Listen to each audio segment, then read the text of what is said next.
அனைவருக்கும் வணக்கம். பொதுவாக ஒரு சில குழந்தைங்களுக்கோ அல்லது ஒரு சிலருக்கோ ஏதோ ஒரு டிசீஸ்க்கு உடம்புல ஏதோ பாதிப்பு இருக்கும்போது மருத்துவர் அணுகும்போது ஒரு சில டிசீஸ்க்கு பார்த்தீங்கன்னா அந்த ஸ்டீராய்டு மருந்து மாத்திரை உட்கொள்கிற மாதிரி இருக்கும்.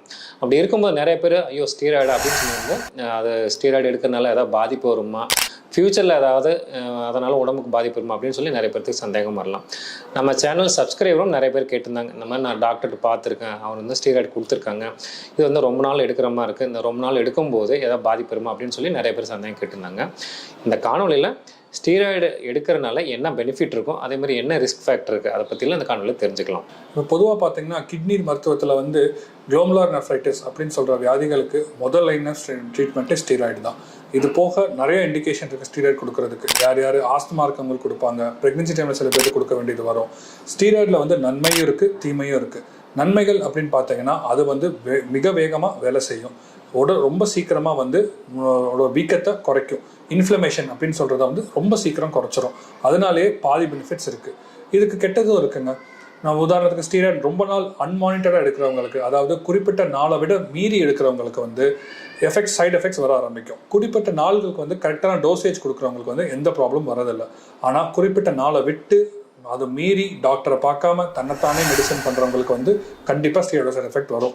என்னென்ன வரும்னு பார்த்தீங்கன்னா, ஃபஸ்ட்டு கண்ணிலேருந்து ஆரம்பிக்கலன்னா கண்ணில் கேட்ராக்ட் வரதுக்கான வாய்ப்புகள் அதிகம், எலும்பு வீக் ஆகும், உடல் பருமன் ஜாஸ்தியாகும், சுகர் வரும், வீக்காக ஃபீல் பண்ணுவாங்க, டயர்டாக இருப்பாங்க எப்பயும். இந்த மாதிரி தொந்தரவுகள்லாம் நிறைய பேத்துக்கு வரும். இதை தடுக்கணும் அப்படின்னா நம்ம ஸ்டீராய்டு ஸ்பெசிஃபிக் டியூரேஷனுக்கு மட்டும்தான் கொடுக்கணும். உதாரணத்துக்கு நம்ம நிறைய குழந்தைகள் நெஃப்ராட்டிக் சிண்ட்ரோம் அப்படின்னு சொல்லுவாங்க. அவங்களுக்குலாம் குறிப்பிட்ட டியூரேஷனுக்கு தான் டாக்டரும் கொடுப்பாங்க. அதே ஒரு 2-3 தடவை தேவைப்படுது, இல்லை ஸ்டீராய்டு மெடிசன்ஸ் கண்டினியூஸாக தேவைப்படுதுன்னா நாங்கள் மற்ற மெடிசன்கள் இருக்குது, ஸ்டீராய்டு ஸ்பேரிங் ஏஜென்ட்ஸ் அப்படின்னு சொல்லிட்டு அதை இன்ட்ரடியூஸ் பண்ணி ஸ்டீராய்டோட தாக்குதலை குறைச்சிருவோம்.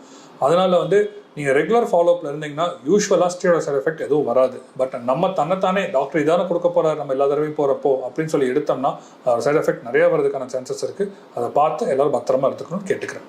Thank you sir. ஸ்டீராய்டில் பார்த்தீங்கன்னா இந்த நம்ம யூஸ் பண்ணக்கூடிய இந்த எல்லா மருந்துகளும் பார்த்தீங்கன்னா அதில் நிறையா பெனிஃபிட்ஸுமே இருக்குது, ஒரு சில அந்த சைடு எஃபெக்ட்ஸுமே இருக்குது.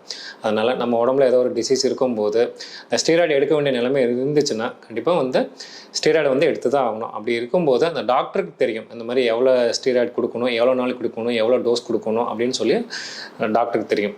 அதனால் ஸ்டீராய்டு எடுக்கிறவங்க ரெகுலராக உங்கள் மருத்துவோட ஆலோசனைப்படி கரெக்டாக எடுக்கிறதுனால நம்ம மேக்ஸிமம் நம்ம பெனிஃபிட் இருக்கிற மாதிரி நம்ம பார்த்துக்கலாம், உடம்பையும் ஆரோக்கியமாக பார்த்துக்கொள்ள முடியும்.